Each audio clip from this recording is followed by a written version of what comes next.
Apologies for not being making any videos recently, but I have been kind of thinking about stuff.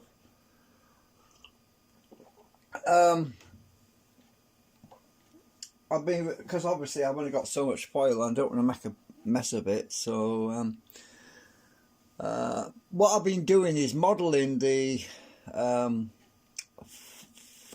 formers. This is what I wrap the foil around. So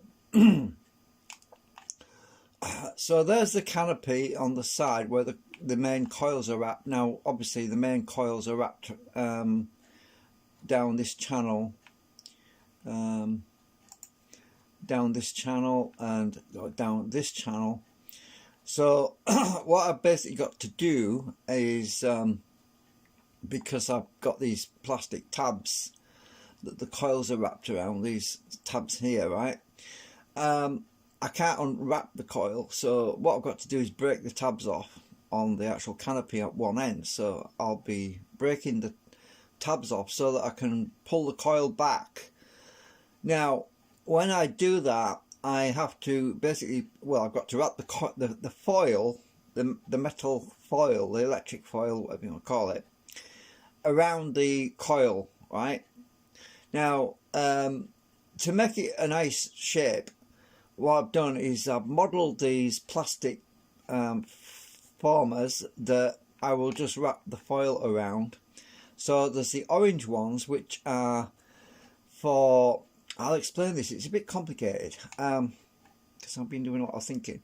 So what we have is, as the rotor is moving around inside the canopy, we have an entry point, and the entry point is, let's see if I can show you this. I don't know if I can do this with this ruler line. Oh damn it, that didn't work. Let's see if I can. Oh right, so let's look at this. I don't know if you can see the ruler line. I can't seem to highlight it. Just a minute, I'm going to move it. Oh, I haven't got it selected, have I? Just a minute.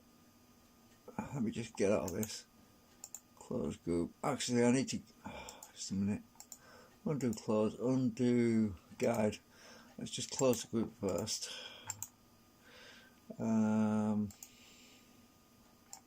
Try doing it this way.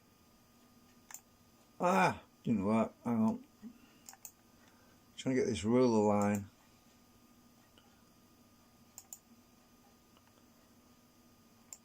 Right. And put the ruler line over here as well. Didn't work either. Hang on. These lines are a pain. Right, and so I just want to get these lines on here so I can show you what I mean. Okay, let's see if I can highlight that line. I want to move that line over there. You might not be able to see them very well.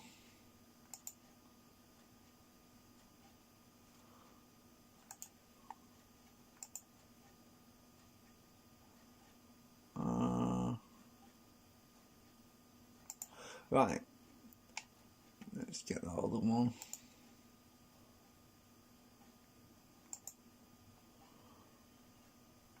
I'll rotate that. What do you want that plane? I want to rotate that line around. So what we have is a situation where, as the rotor is entering,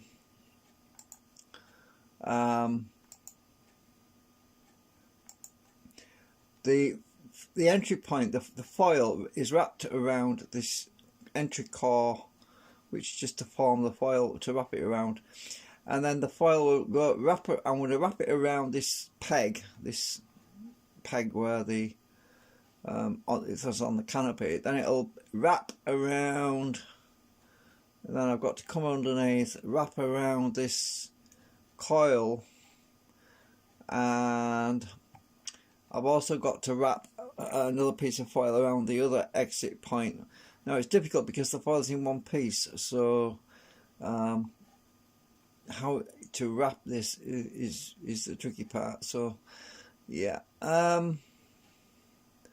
because it's not going to be in one piece, obviously. So anyway, I just wanted to try to explain this. So what happens is these lines represent the axis of the entry of as the field is intersecting with the coil, right? So as the magnetic field is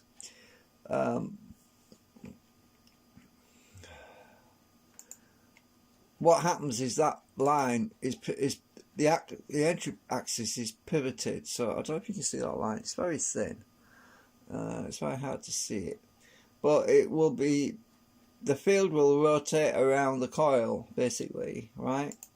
So on the entry side it will come in at this point over here, and as the rotor is moving in this direction, the field will rotate around that axis. That's why I was trying to draw these lines to try to show you a bit easy, but it's not working so well. I haven't got any other way of showing it really, other than it's in degrees of approach and departure, whatever you want to call it. So so the main field, the strongest field, will pass directly through the foil, but as the field is leaving or entering, most of the field will be directed straight out, obviously, but some of the field will be carried by the foil and the actual steel reflectors. So that will be the part where most of the drag occurs, actually, on the entry and exit points. So obviously top dead center there'll be minimum drag there, but you know, it's directly overhead of the coil. So what I'm looking at is a way of reversing that. So the foil that's wrapped around these pins, or these rods, we call it, because they're actually rods, obviously, it will reverse the field, because it's hard to explain this. Give me a headache. I'm getting a bit rusty because I haven't done any videos for a while. I think you'll understand what I'm trying to do anyway. It's a bit difficult. So clearly I can't do a figure of 8 because it wouldn't work, because the foil's got to wrap around the pin, then it's got to go around and wrap around this coil, and then I need to do a separate wrap around this pin and then over the top of that foil onto the coil. So what I've got to do, and I'm 3D printing these pins, I've printed 2 of them here. Let me see, there's one here in my hand, right, and this is the rectangular one that you can look at, the yellow one, so you can probably see light through it there. So I wrap the foil around this format because it gives me the right shape and it makes it straight, because when you're wrapping around a piece of wire, it's bendy and it flops about and you can't get it straight. So this will enable me to get the foil shaped properly, and it'll be springy. It'll have some springiness. So because of that, these are actually smaller than the actual coil itself, so they'll expand a bit with the coil. The coil inside the foil will make it expand slightly, so it will spring inwards to hold the coil tight. That's the idea anyway. So I've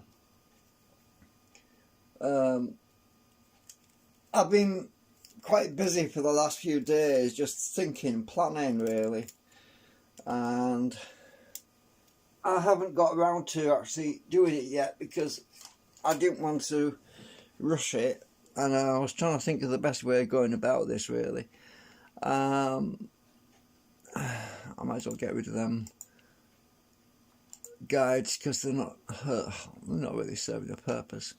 But anyway, so I've exported that. I need to just load that in my I'll just check it first. Make sure it's not got any problems. Oh, it looks alright. So I'm going to put that in my, I'm going to slice that in, let's just open that up in,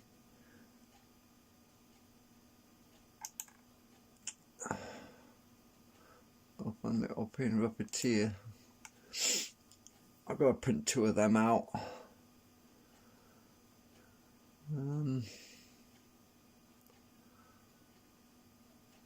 Cat's meowing outside. I don't know what's the matter with it. Must be a fox or something. It's following it.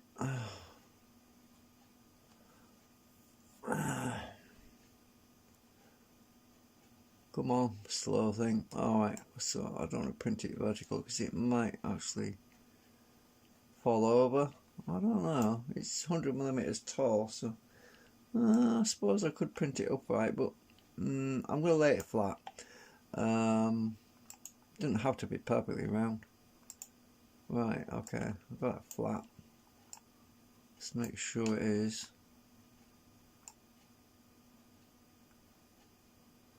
Looks like it is. I want 2 of them, so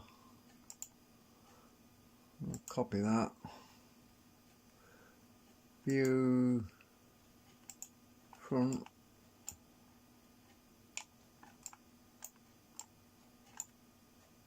Why is that one? One looks cockeyed.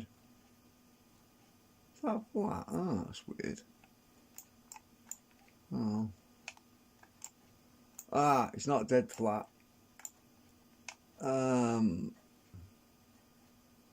Near enough. I'll just try it a bit more now.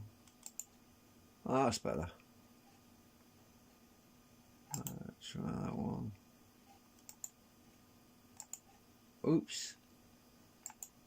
Oh, damn it. Center them. Right. Right, I've got it flat now.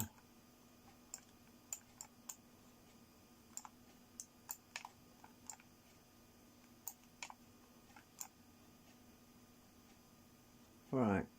Yeah, I'll print it that way. It'll be a quicker print anyway. So I'll move that near the front. There's some holes in the print bed. I don't want it over the holes.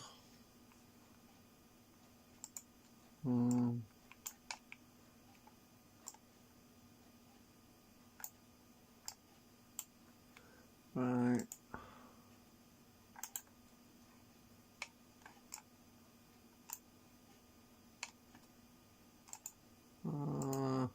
I think it'll be about a 20-minute print, that, maybe. Oh, 11 minutes. So it's only going to take 11 minutes to print that. I'll probably do that tonight. Right. Right, so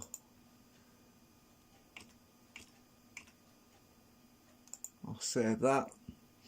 I'll stick that on my SD card and put it in the printer. So, because I want to get this done this week, you see, really. I've been a bit slow because I've been thinking about everything and... Right, so I've got that, let's go and find it. I've just exported it, that's the one I want. Find it. Copy.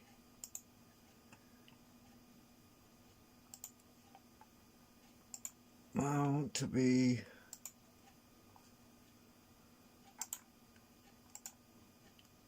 on the SD card.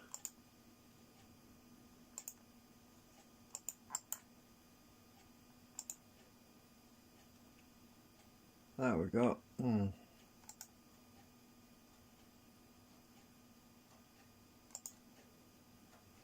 Right, that's on my external card now, so I can slam it in the printer. I might as well close this. Actually, no, I'll leave it for now. So anyway, that's what the plan is, to print those formats out, then it makes it easier for me to get the foil shaped right. So anyway, just for a recap for anyone that's kind of hasn't watched the previous videos or live streams, well, this is the 2 rotor system. Obviously I'm using a 3 rotor system. There's a middle rotor in there now, but so there's not a great deal of difference, except that the 3 rotor system's got more magnets in it and it's wider. So this is the 2 rotor system, and this is the new magnet arrangement on the segments, which are yellow. And what I plan to do is I printed out 6 new of these yellow segments, and I'm going to repopulate them with the magnets from the middle rotor and put them in the middle rotor. So, and because these magnets are a lot closer to the edge, so we should have a much stronger field, more output. But I'm not going to bother changing the ones on the edges, actually, like on here. So for the moment I'm just going to try them out in the middle rotor, because that's where most of the flux is compressed anyway, and it should give me an idea of if that's the right path to take, you know, whether or not to have the magnets close to the edge. So it will tell me if there's an improvement or if it's detrimental, if it's negative. So I'll see if it's positive or negative effect, a positive gain, you know what I mean. So yeah, what else is the update you on? Not a lot. Oh, there was something else. Yeah, I'm considering buying another drive motor, which goes down here in this little thing that drives everything, that turns the generator.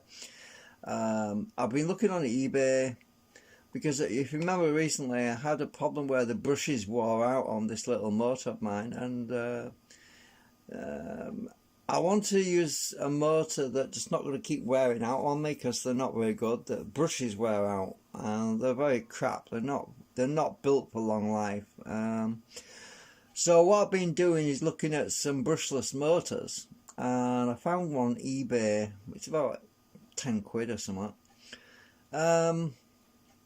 So I am considering getting that. Not yet, I'm not in a rush for that, but probably in a few weeks I'll probably get that. But I've just got to spread my money out at the moment. I've got to economise a bit because of the fuel prices and all this, everything. I recently did this new pulley, which is the slightly oversized one, and so that's the pulley I tweaked. So it's got slightly oversized. It's 23.6 millimeters diameter from these ends. The width 12 millimeters wide, 6 millimeter hole, obviously, because I use a 6 millimeter dry shaft. And yeah, not much else to show you right now. So anyway, the main thing I want to get on with is the foil. I want to get that sorted out, because that's what's the whole point is at the moment, is to reduce or remove any remaining drag if I can. Obviously I probably won't get rid of all of it, but from my past experience with the previous early designs I did about 3 or 4 years ago, where I had the steel, when I was using the steel cores, there was a certain point where you can actually get to increasing speed when it's under load. Now this is what I'm trying to recreate using this more efficient design. I'm trying to incorporate that effect that I saw previously in this design. So, but I've got to do it in a different way, obviously. So this is why I'm using foil instead of steel rods, because steel rods, as you know, there's a lot of latency in the reactants. They take time to respond to a change in flux. The thicker the iron or steel, the more latent problems you have when you're trying to induce a magnetic field in the steel, because it takes time for it to react and change its state. And so by using a very thin foil, all I want to do is guide the flux lines and diffuse them slightly, so the flux lines are more overlapping, if you know what I mean, because then it'll have less cogging effect on the actual magnets, the magnets in the segments. So the magnets on these the arrays that are on the side of the segments, if the fields are very tight, you tend to get some cogging, mostly between these junctions, between this segment and that segment, as it's changing from south to north or vice versa. As it's changing its state, you get some cogging there. And so what I'm trying to do is diffuse that a little bit using the foil method. And most of the field will pass straight through it, but it's the weaker part, it's the exit point and the entry point where we're seeing most of the drag anyway. So I'm just focusing on trying to do that, sort that out. Yeah. What else is there? I don't think that's it really. I just wanted to give you an update on what I'm doing right now. And yeah, so anyway, that's the model. As I said previously in previous live streams, at some point I want to make the model available to other people to try out and experiment with, but I'm still tweaking things. I keep changing things. I made these little end things here, these yellow and blue things. These go in between the canopies, and they fill the gap to reduce air friction. So I don't know if it's translated across to this one. No, it won't have done, because that's the two rotor system, so it won't be showing up on here. But if you look at the canopy at the end here, there's a gap. There's actually a gap between there and the next canopy. There's a big air gap, and that's causing air to blow out, and it causes drag. So what I did was I made them little sections. Sections to fit in between the canopies to fill that gap, so the air is basically spinning around with the rotor, and it's not stagnating, or it's not air braking, if you know what I mean. So there's less air braking effect, and it seems to work. It seems to have given me quite an improvement on the RPM, the speed it's running at. So yeah. So there's a few little tweaks I've been doing. Yeah, lots of ideas coming now and then. Well, anyway, that's where we are at the moment. So I better save that, because I haven't saved it since I did those rods. Anyway, that's it for now. I'll try and keep you updated as I make progress. Right, bye for now.